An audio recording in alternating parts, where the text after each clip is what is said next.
my FEA project, I wanted to model something that was meaningful to me, and still within the scope of what we can do with this software. And I'm very passionate about mountain bikes and dirt bikes, and so I wanted to go ahead and model a mountain bike. More specifically, I wanted to model the suspension to be set up properly and then see how it responds to a impulse force, someone jumping it to a flat surface. And so I found a mountain bike that I'm interested in, and I simplified the geometry a little bit, since it's difficult to do these curves and add these pivot points.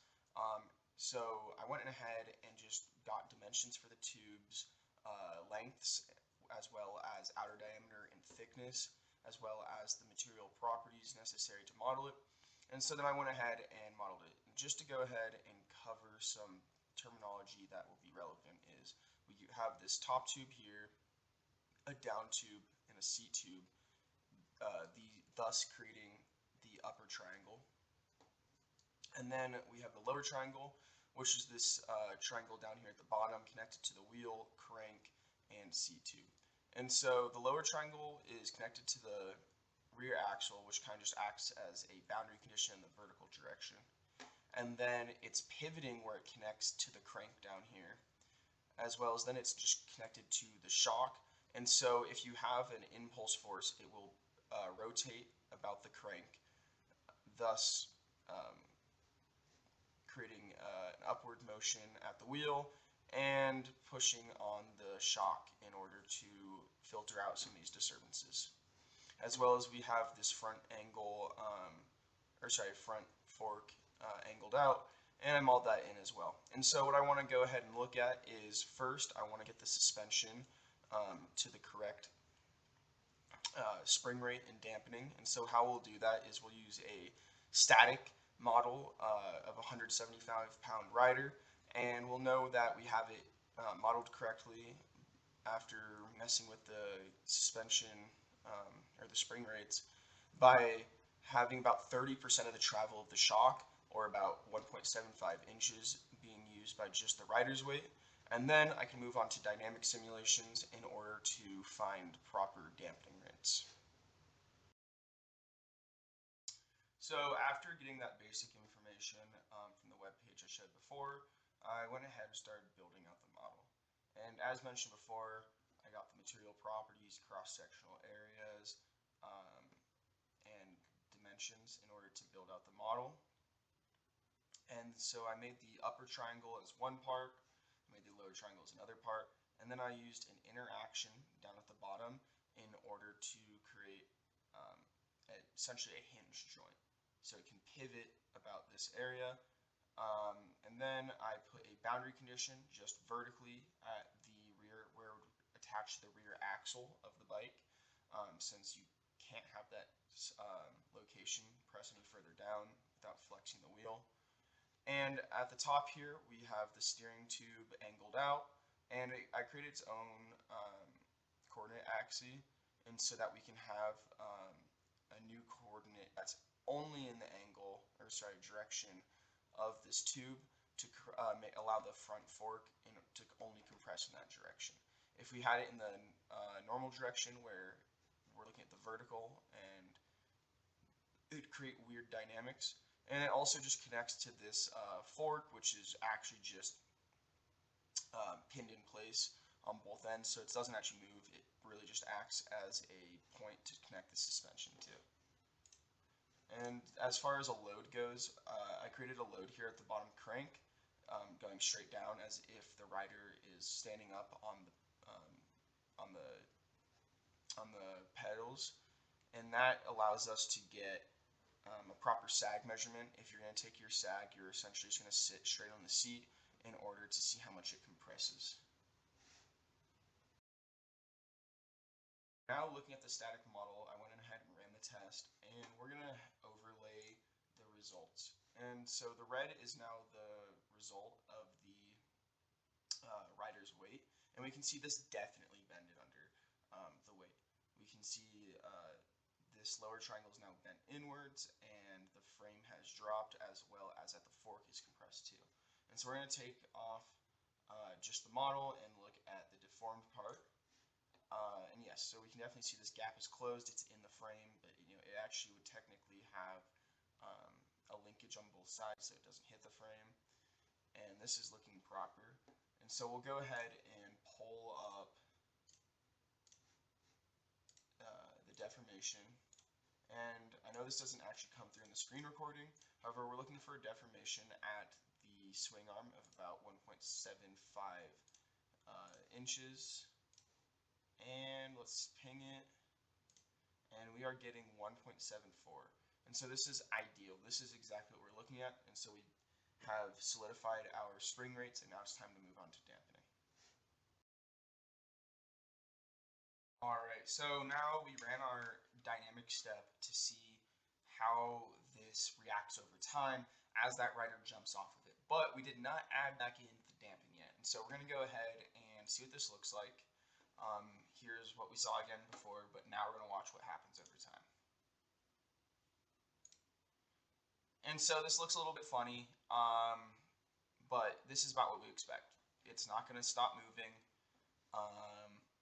And this is running slightly lower spring rates, so the movement is a little bit more exaggerated. Next, we're going to add in some dampening and see how this changes it. So this is where the simulations begin to get very interesting, where we can really connect the knowledge we learned in differential equations and system dynamics that was really theoretical, and now we can really connect it to an actual model.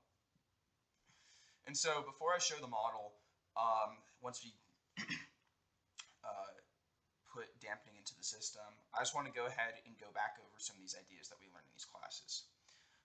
So for a typical mass spring damper system, which is what we're dealing with, just in a different form, is you get a damping value and you can see how many times this oscillates in order to classify it as underdamped, critically damped, and overdamped. And what does this look like? So first we're going to look at the underdamped case. It's this black line. And so we start at a certain displacement, and we can see that the signal is going oscillating back and forth, positive and negative direction, and it's slowly decaying, yet it doesn't reach full decay where it just evens out at the neutral axis. This is a very underdamped case, but typically you'll have at least a few oscillations, and it will at some point decay and then lie on the neutral axis here. Next, we're going to be looking at the critically damped line, which is this red one. And what typically happens with critically damped is you'll start at a displacement.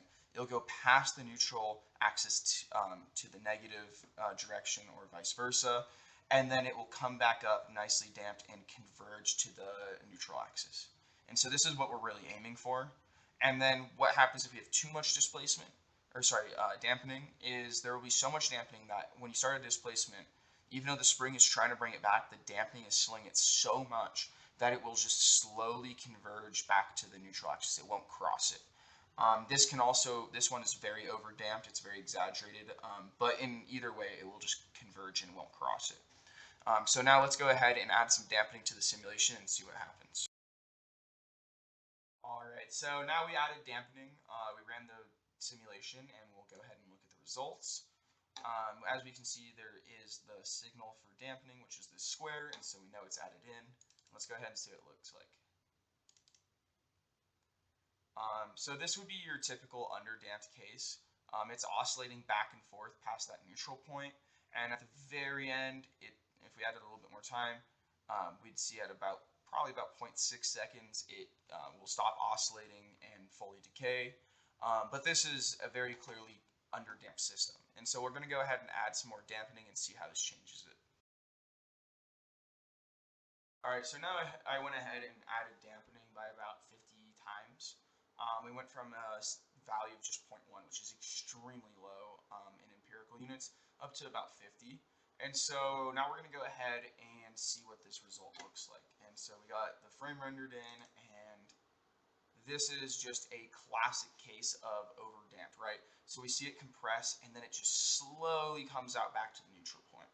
And so we definitely put too much dampening on. And so I will reduce it a little bit, and we're going to try and look for that critically damped value to connect it back to what we already know, but also that's what you want on a mountain bike for it to respond properly. You want the suspension to come back out after a hit so it stays in contact with the ground, but you don't want it to come out too much where it's oscillating and, makes the bike more uncontrollable. After playing around with different dampening rates to find that critically damped value, I arrived at a value that's about 9 times greater than the underdamped value and about 6 times less than the overdamped value. And so now we've got very nice behaving behavior. And so I'll go ahead and play it. And so this is exactly what we're looking for. However, I will slow it down so that we can really see it. So this frame shows the initial deformation of that landing. And then we see it's coming out. And right here, it's actually going on this step. It went past the neutral point right there, and then it went back in a little bit. And so that's exactly what we were looking at on that critically damped curve.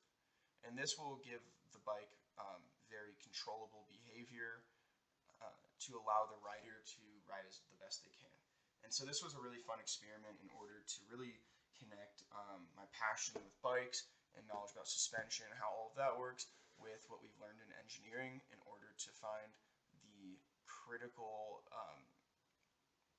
spring values as well as damping values to create that very nice compliant ride.